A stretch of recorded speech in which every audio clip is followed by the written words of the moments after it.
Hey, practice owners, welcome back to another edition of Coming Back Stronger. Our guest for this episode is Lois Banta of Banta Consulting. How you doing, Lois? I'm doing okay, Steve. Thanks for asking. I think we're all in the same predicament right now, so we're doing as good as we can, right? Yeah, well, and that really is a good way to put it. You and I were talking earlier about practice owners, dental practice owners, and about 8.5 out of dental practices are owned by a sole practicing dentist. Mm-hmm. So, they spent 4 years in dental school. They know the clinical side. They love the dentistry, but now they're an entrepreneur. And that means, normally that just means taxes and employees and all this stuff that people don't like. But now they are the owner and they've got to deal with PPP loans, and they've got to deal with EIDL loans, and they've got to deal with employees. Should they furlough them or lay them off or give them unemployment? What should they do? And this is in a time frame. This is a situation that is a million miles away from a dentist / practice owner's comfort zone. Couldn't agree more. And that's so part of this, we were talking earlier, is they, as a practice owner, you can get so mired in what's going on today and looking for some kind of clarity so you know what to do next. Right. And I don't even think that exists today. It's if there's somebody who knows it, I can't even imagine who it would be. Yeah. So, well, go ahead. I think that particular statement is a blessing instead of a curse, because dentists now have all this downtime. What do?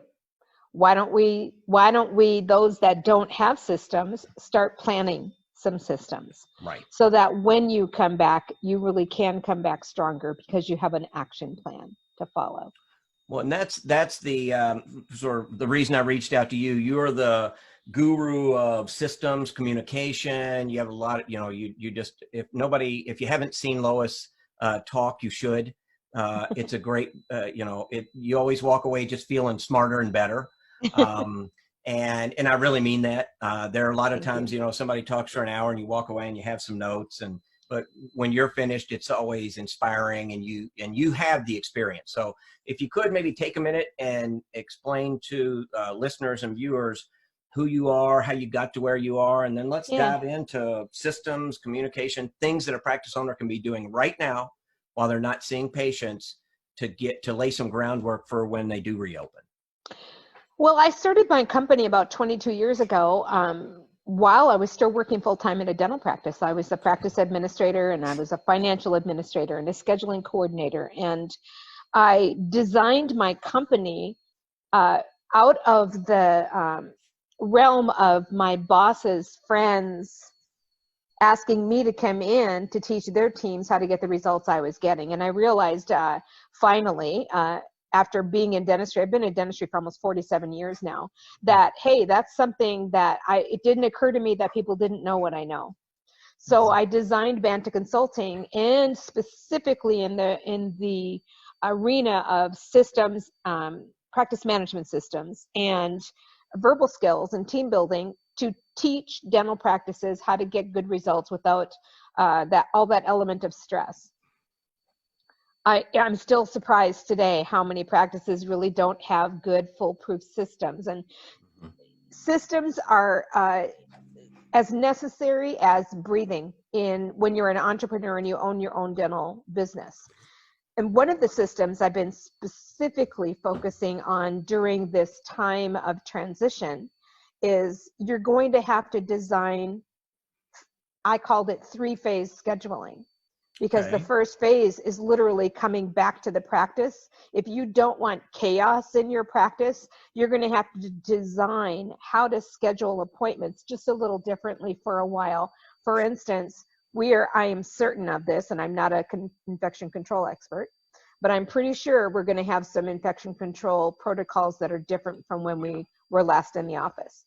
So we're going to have to allow a little extra prep time and take down the room time to allow for the new infection control guidelines. We're also going to need to allow a little extra scheduling talk time for our patients. Patients are going to have questions. People are going to be talking about what they did, what happened, where their fears were, where their fears are now. I just recommend that you hold your first virtual team meeting on how are we going to journey back in the office with new scheduling guidelines. Okay. Temporary scheduling guidelines, as you get more efficient at the infection control protocols and the talk time with the patients lessens a little bit, then you'll be able to adjust those scheduling protocols basically in phase 2. In phase 1, you might even have to have more flexible hours as you start seeing patients who they are also just going back to work. And we don't know what their limitations are going to be in accepting dental appointments initially. So I recommend that the dental practice hold virtual team meetings with their teams on the phone, on Zoom. Zoom's been an amazing resource for me. And hold those virtual team meetings. That has to be a volunteer, because if people are on unemployment and have been furloughed, you can't require them to come to work until you take them off of unemployment. So that's a volunteer thing. So in true team spirit, it would be really advantageous for the teams to come together virtually to make a plan before they open their doors again, and allow a little talk time with each other to be reassuring that we're all going through this same journey in a different capacity. Okay, no, that's smart. So before you move into the second phase, I think a lot of people have questions on and I'm just looking for your opinion on what they see, sort of to plan for a type of comeback. And nobody, so at this point, nobody knows, because it hadn't happened yet. Literally never happened in history. So some people feel like my patient flow is going to trickle up. And some people feel like, okay, I just missed about 90 days worth of hygiene, of which, I treatment plan $3 to 1 off of hygiene. So that's a lot of money. That's a big hole in my practice. Right. So they look at saying, let me focus on those patients and now try to, just whatever we call it, say day 0 when we come back, or day 1 from that point on, work Fridays if you're normally closed Friday, work till 7 if you're closed till at 5, but try to get those patients back on track, as opposed to saying, well, we're overloaded. We're already booked out 6 months. We've got these patients here who missed, so we'll just push them into October. Right. Any thoughts on philosophically how you get your head around that? Boy, now's the time to really qualify your A, B, and C patients. Okay. So, and the other thing too is to make sure that you have a systematic approach to reaching out to those patients that were on the schedule that weren't able to be seen. Those are the ones I'm reaching out to first. Then the ones I'm reaching out to next are the ones who are currently due. And the ones I'm reaching out to after that are the ones who are slightly overdue, and so on and so forth. Sending reactivation letters to patients who have been missing in our practice for 12 months. That's going to be my last phase. But I'm going, and additionally, I feel very strongly that the dentists need to be reaching out personally to the patients to let them know that they care about them, that they can't wait to see them. Videotape a message on social media. I've seen a really creative social media approach where each team member holds a sign that has one word on it. We can't wait to see you back in the practice is basically what it spells out. And each person is holding a sign. That is, that's keeping the human touch alive and well in a dental practice. And right now, we're going to have all these technicalities of the personal protective equipment and all the rules and guidelines for operating the business in the healthcare industry. But we can't lose sight of the human factor, because dentistry was built on customer service. So patients expect some sort of customer service.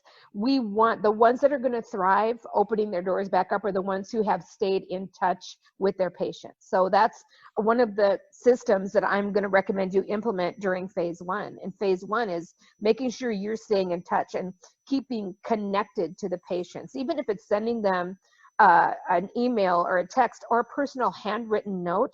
What a brilliant way to stay in contact with the patients, to let them know that you're thinking about them. Well, it's a hard message to say, your dental hygiene is important, but we're just going to, skip this one. So there's the customer service piece of it, but also financially, back to my world, the profitable dentist, where, profit is what keeps your practice running. And I think a lot of practice owners are learning that the hard way right now. Yes. that is not in conflict with good patient care. In fact, I No, think they go together. they do go Um, hand in hand. if you focus on profit, it's just a byproduct of how well you run your business. Happy Hmm. customers, manage supplies, manage people, and you have profit left over. And you add Like to any that business, element a happy team. The happy team is going team. to be more motivated and committed to this process when you also virtually positively reinforce their behavior. And the Yeah. really good team members will come back. The ones who weren't very good, that might be a way to figure Yeah. that out along the way. It's because when a dental practice reopens, we really truly do need a positive spirit, not just with the dentist, but with the teams as well, with the patients, and letting them know that you care. Well, and that is, I've heard that a lot, Lois, the kind of the thinning the herd philosophy. There Mm. might be some people that it's just time, it's a good opportunity. But I think on the whole, I think it's very positive. My, if I had to weigh what my conversations, they're mostly towards, I think we're going to come back with a big, because of the unique nature of dentistry. Again, we have a lot of people who miss their hygiene visit. And Yes. we need those people. We need to get them on track. So let's use this period to, so maybe there's 4 months between, and insurance companies figure out how to deal with that. There's not, we can't have 6 months and all the regular rules, No. but you're going to need your team to realize maybe we're working Fridays to get this thing back on track. You also I, need the cash yeah. flow. Well, So you need the cash flow, you need the accountability, you need team spirit, you need cooperativeness, you need the community, and mhm, all of that coming together once everyone realizes the important part of working together as a true team. Those are the team members who are going to be worth their weight in gold. Those are the yeah, ones that get it. It really saddened me to witness the bashing of dental practices on Facebook. That was really a yeah, sad moment for me to witness. And mhm, um, it only takes one bad apple to infect an entire dental practice. And so we right. really want to focus on who's with us and who isn't with us, and then make room for the people that want what you have to offer. And don't worry about so much about just getting the warm body. Making sure that you have a team that wants what you have to offer and dedicating yourself to keeping that positive spirit moving in the right direction. That's what's going to work well as we journey back into an opening our doors. I think that's right on. So phase two, systems, communication. What's phase two look like? So phase two would look more like what kind of a schedule are we going to then merge into? So maybe you're Okay. transitioning into, okay, we worked Fridays through the summer, or maybe through the rest of 2020. Starting in 2020, we're going to go back to a more traditional schedule, but maybe we'll have a few more flexible hours. And phase Hmm. three, you're going back to your preferred traditional schedule. And one thing I didn't mention that I think is really important to mention right now is those practices. And I have several clients who were thinking about going chartless, right? Mm-hmm. But oh Mm-hmm. boy, that's a daunting task, right? While you're seeing patients, how do we go chartless? You're down now. There is no time like the present if you've considered going chartless to just pull the trigger on that.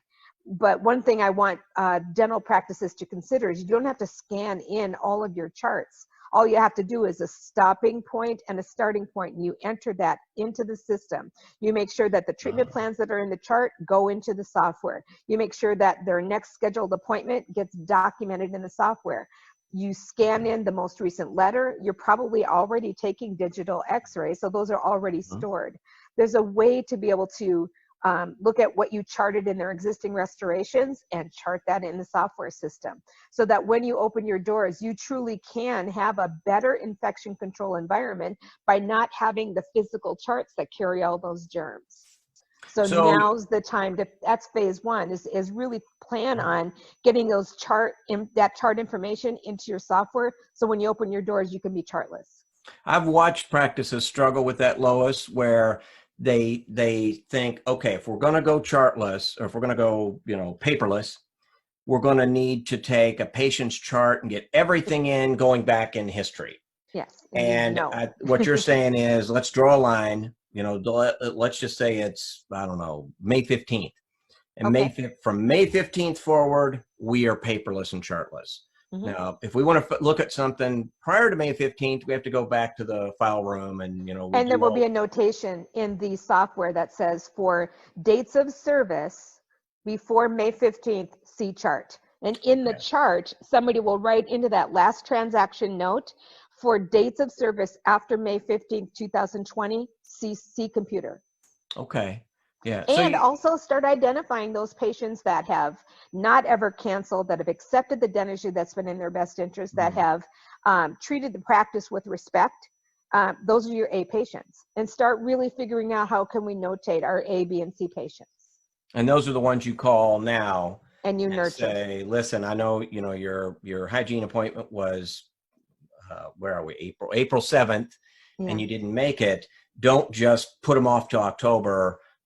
Make sure that they are in. They're the ones supporting you. Normally, you support them right now. That's who you want to reach out to first. And that's really kind of goes in line with that phase one. There's a lot of homework that takes place during phase one. Phase two is you're in it. Your doors are open, but you're going to have to make some adjustments to accommodate the consistent changes that are happening back and forth.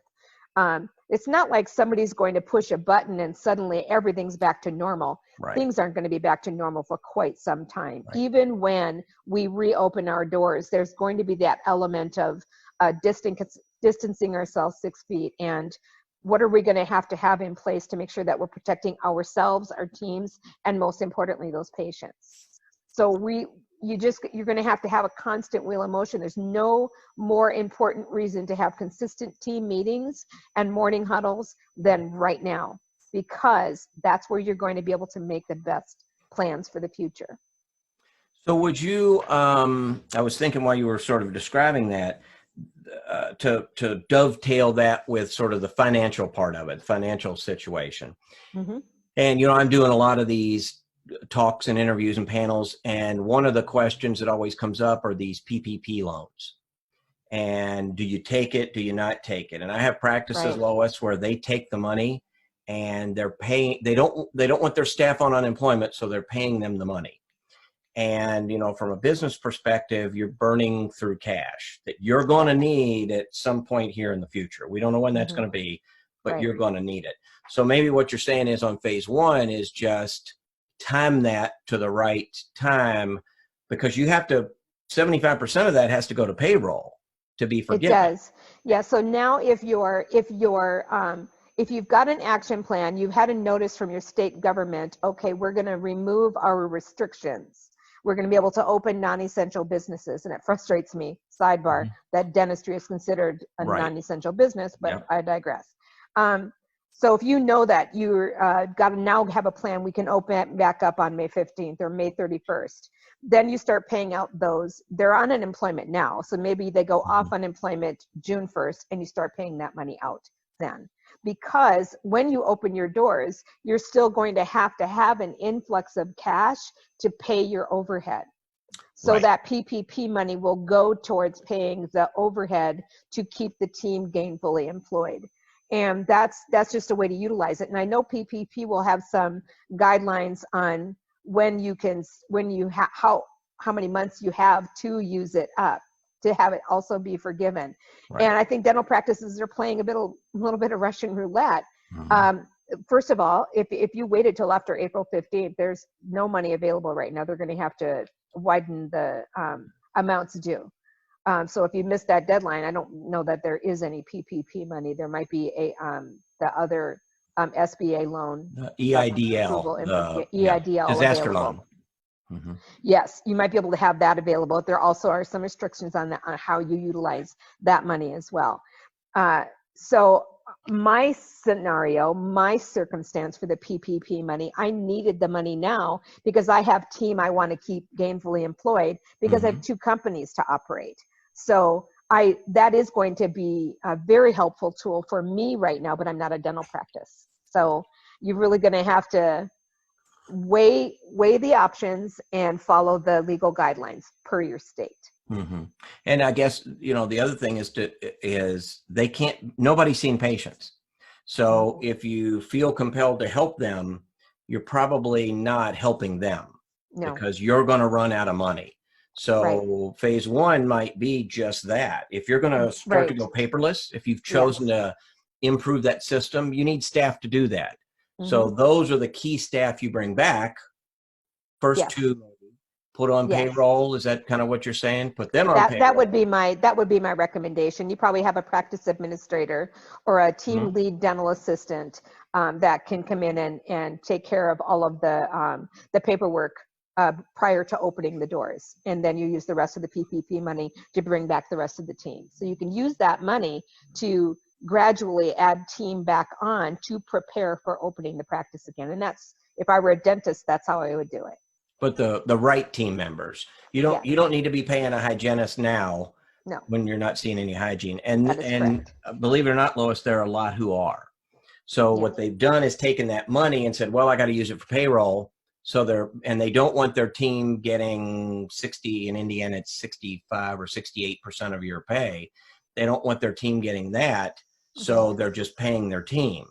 And that's awesome if you have enough of a reserve so that, say, 4 weeks, 5 weeks, 6 weeks from now, when you're starting, when your cash flow is ramping up, you Mm-hmm. can fill that gap. But if you don't, No. you ran out of payroll. And And so you really work with the accountant to get their best guidance is yeah, my recommendation.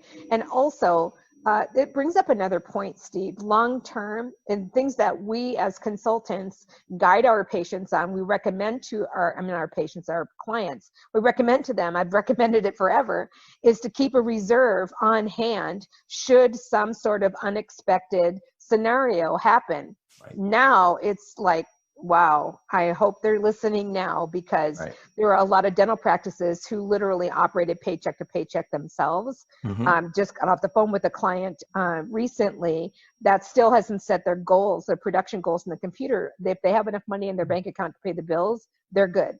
And that is absolutely the worst way to run a business, is to just hope and pray that you have enough money in your checking account. You've got to set guidelines. You've got to have 3 to 6 months operating funds available in your checking account so that if something happens, you can continue to operate. This is a classic example of Mm-hmm. why we teach that. Yeah, this is certainly an extreme example. Yes. In fact, in the past, something horrible would be, the practice burned down or the Right. city got hit by a hurricane or something like that. And oh my gosh, you're out for 3 months. And you have insurance, you have business interruption insurance, and you have the whole town getting back together. But, outside of your town, outside of the coastal town you might live in that Mm-hmm. wasn't in the hurricane, things are rolling along. This is Yeah. a complete stop. And not Right. only that, but it's sort of a philosophical stop for patients everywhere. Yes. When they go back, I've said this before, I've heard the term dental aerosols more in a 2-minute conversation than I've heard in the Yes. past 20 years. Your patients suddenly know what dental aerosols are. Right. Your patients suddenly know, they know how long a virus lives on a dental chair and on, maybe they don't think about a dental chair, but they know countertops, they know, leather, they know formica, they know those Right. things, and their radar is up here for it. So, So it's um, important to be able to communicate to the patients what yes. steps you're taking in the office to protect them. And no more now than ever, the patient knows what an N95 mask is. They Mm-hmm. know what they know the plastic screens. They know everything. Mm-hmm. Face masks. They know everything. Face shields. The gloves. They're going to be very, very in tune to that experience when they now go. When I went to my physician's office recently, and I didn't have gloves on. It wasn't required at the time. And the person behind the counter handed me a pen with her gloves to my hand. And I took it and I looked at it like, Right. I don't know that I want that. How many other hands Mm-hmm. have touched that pen? And And I that, wouldn't have thought about it for a second right. before. And now I'm thinking about it. And So your patients aren't. well, I had a perfect example of this. A lot of people know I have 5 kids, and I always say Paul and I have survived that. But one of our older sons, he's 23, and he was concerned about us. this was Yeah. weeks The ago. old folks. Right, 3 or 4 weeks ago, and he was texting Paula, and are you guys staying? Are you okay? Are you staying in the house? Are you? Yeah. He's all this kind of stuff, and he was genuinely concerned. Now he's, I guess, the tail end of millennials, who are this is their virus. It's 24/7, 365 news. But he suddenly became aware of transmitting viruses through touching things. Yeah. And he said, I got to thinking about this. He said, how you go to the grocery and you just grab that grocery cart? He said, do you ever think about how many people might have touched that? They need to put something in the grocery store where you can get maybe some of that hand sanitizer or something to wipe down the handle. And we wanted to say, they could do that for years. Yeah, exactly. And the point to that is they have been doing it for years. He just never noticed. He's gone to the grocery 1,000 times. He's a smart young man. It just wasn't on his radar at all. Nope. But going forward, it's now super heightened. And so he's looking at things like the handle on the grocery cart. You walk into a dental office, and I agree with you, Lois, the things that were sort of pushed out about dental offices and the maybe the hyper awareness and it was just bad stuff about a dental office. So in terms of communication, what I guess I was getting at is, how do you propose that you communicate to your patients? And what I mean by that is, I've had a lot of people that say you need to be very careful when you communicate to your patients to not sound like, well, we're going to start doing infection control now. Yeah. You need to, because your patients already think it's been happening. Yes. Right. So it's not, we're going to start these things. It's we're enhancing our existing infection. What we've already done. Yes. So do you have you're old enough to remember the AIDS epidemic in the late 80s. There was a lot of controversy about dental offices back then, and all of the infection control practices have been in place since the mid 80s. Heightened infection control practices have been in effect in dental offices since the 80s. So how I would communicate that to the patient is, we're going to continue to do what we've always done, with new awareness of what we now are doing in addition. So not position it as, look at all this new stuff we're doing. No, but we're going to continue to do what we've always done, and we're adding enhancements to protect you even more. Perfect. That's what I would say. So anything in terms of, so phase 1 is really that chaotic, get back, figure stuff out. We got a big bubble of patients, so we don't even know how to manage that and deal with that. And then phase 2 is, okay, we kind of got through the really chaotic part, and and so now we know some new things. We're going to have new knowledge. Right now, we don't know what we don't know. Right. And we're going to learn all that in phase 1. Phase 2 is sort of, all right, let's start to integrate that in. And then really it's not till the 3rd phase where we can say, okay, we found our new normal. Right. Well, in phase 2, you're going to really get to know your software system very well. Okay. Because your dental software system for scheduling patients has wonderful features on it that allow you to put a flag on an appointment of someone who says, if you get a change in your schedule, now that you're booked out so far, give me a call. So now we're going to be able to really make good use of the systems that we already have in our software to manage the flow of patients. We're just going to use them more effectively now. And the treatment plan portals in our software systems, the priority lists in our software systems, the overdue hygiene recare list, the treatment plan list. We're going to be able to clean those up and really use them for their intended purpose and make very good use out of that dental software system that has all of this capability to help us manage our new normal. So do you see, Lois, sometimes practice owners, first of all, it's easy to make a decision and write a check on your practice software. I pick that one and here's the money and boom, we've got it. Now the hard part starts. So that's not the end. I think a lot of practice owners think now I'm done. Oh, thank goodness I made that decision. Well, that's just the beginning. And right. I would think a lot of them put it in 3 or 4 or 5 years ago. And so when it's intense for that first few months, they saw all these neat things that it would do, and they kind of forgot them 3 months in, got into the routine, and now would be a good time to learn to go back and revisit it. Do most of them have online training now? Do you know most of the practice All of them management have software? some version of online training.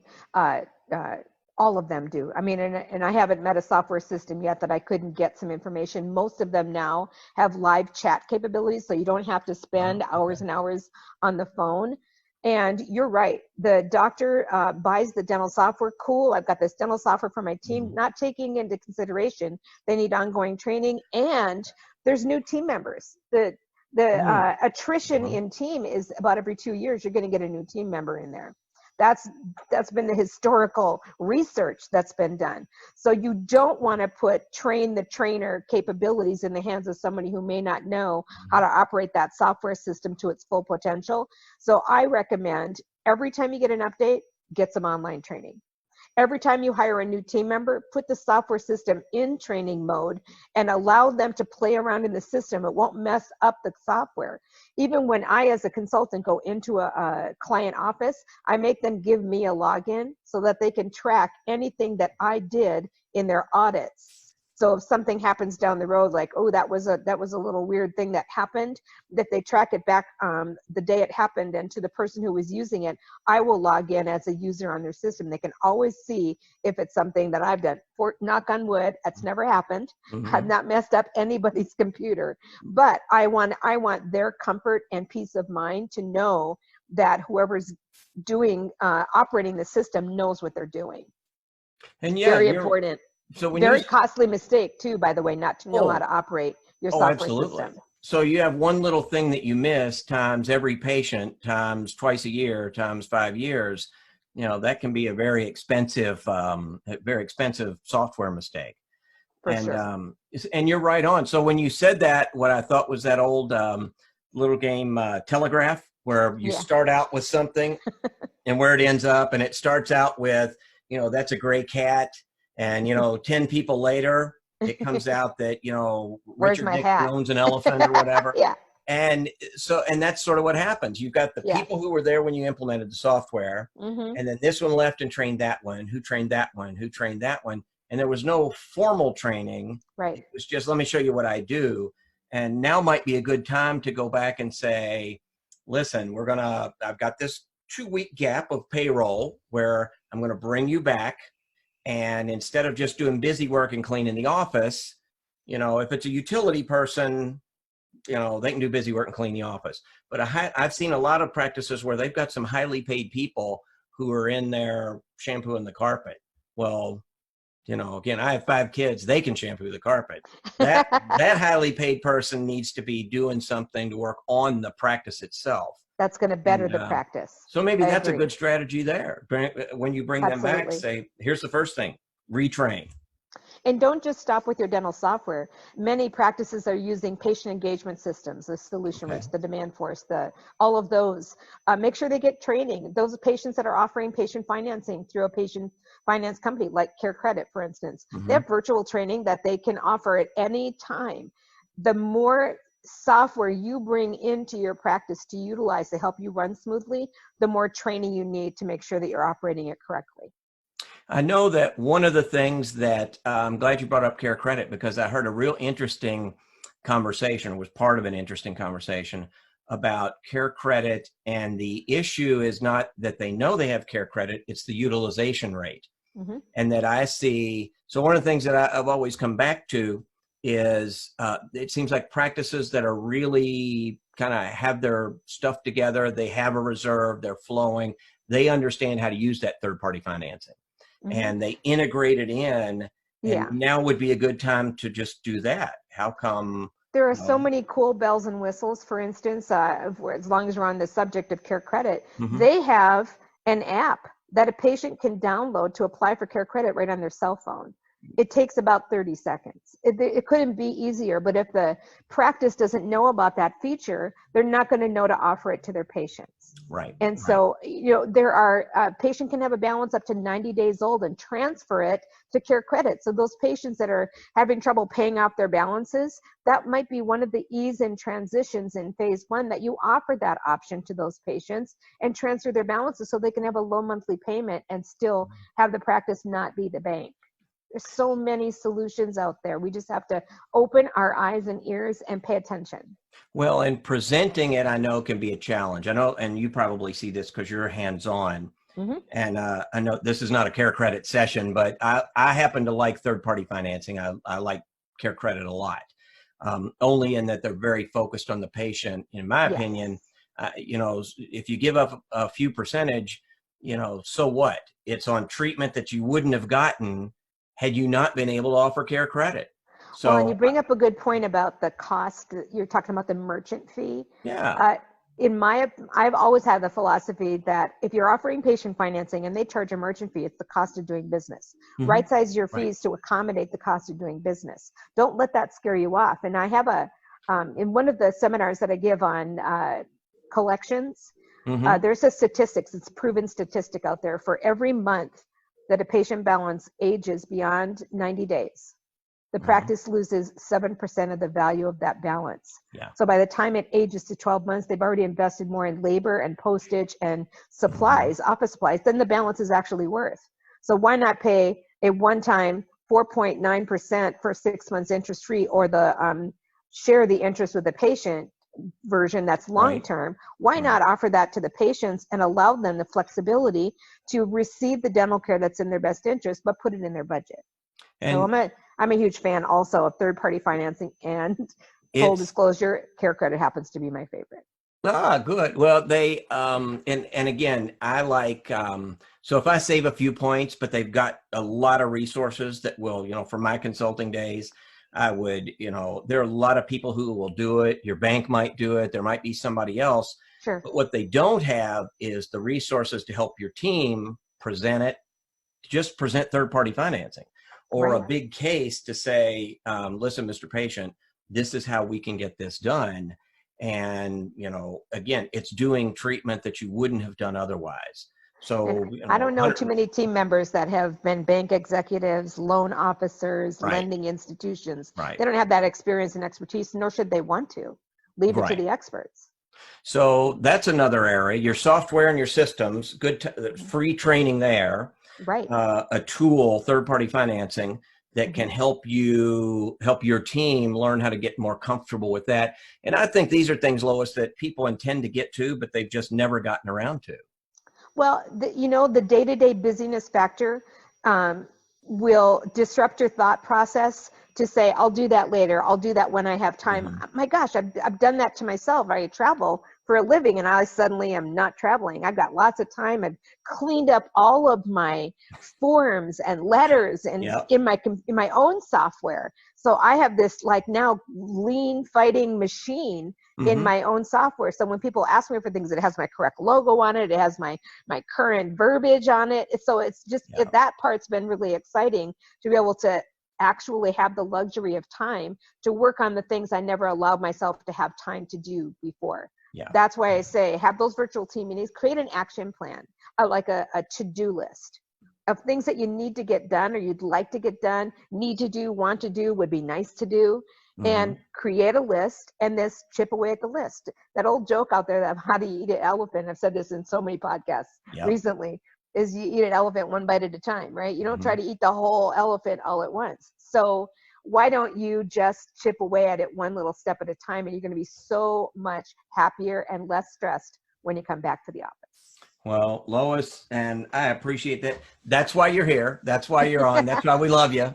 So if somebody wanted to get in touch with you, and I think you have something you told me ahead of time you'd like to, you know, times are difficult, and you've put together a resource to share with any practice owner. Can you tell them how to find that, how to get in touch with you? Yes, I'm a very good email buddy audience. So you can email me at Lois, Lois, at bantaconsulting.com. Just tell me that you want some of the resources I talked about in this podcast interview, and I'll send you my guidelines for what kind of systems do you want to start setting action plans for to have in place when you come back stronger. I also have all my verbal skills and some how-tos, action plan templates, etc. If you email me for my stuff, I'll send you my stuff. It's a slew of information, but my goal is for dentistry to come back stronger.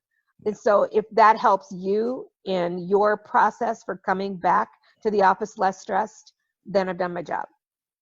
Well, and Lois, you're always, like I said, every time I hear you, I've got a whole, pages of notes with a lot of nuggets that I think are really helpful and valuable to any practice owner who's struggling right now and kind of maybe feel like there's nothing I can do. And I think a lot of them feel like if I can't see patients, I can't do anything.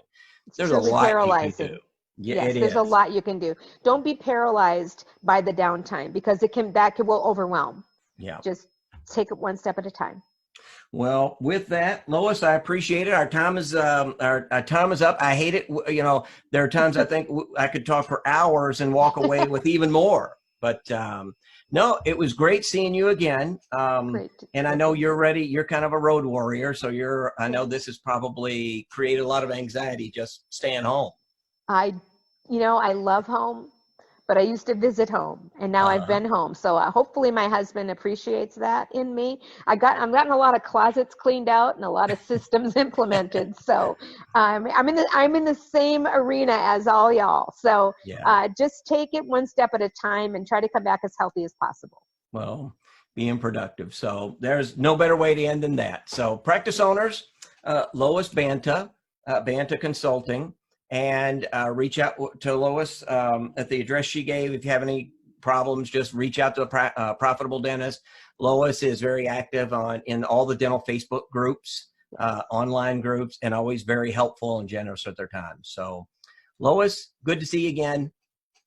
My pleasure. Thank you, all right. Steve. Practice owners, thanks, and hang in there. And I appreciate you watching this edition of Coming Back Stronger. So, see you next time.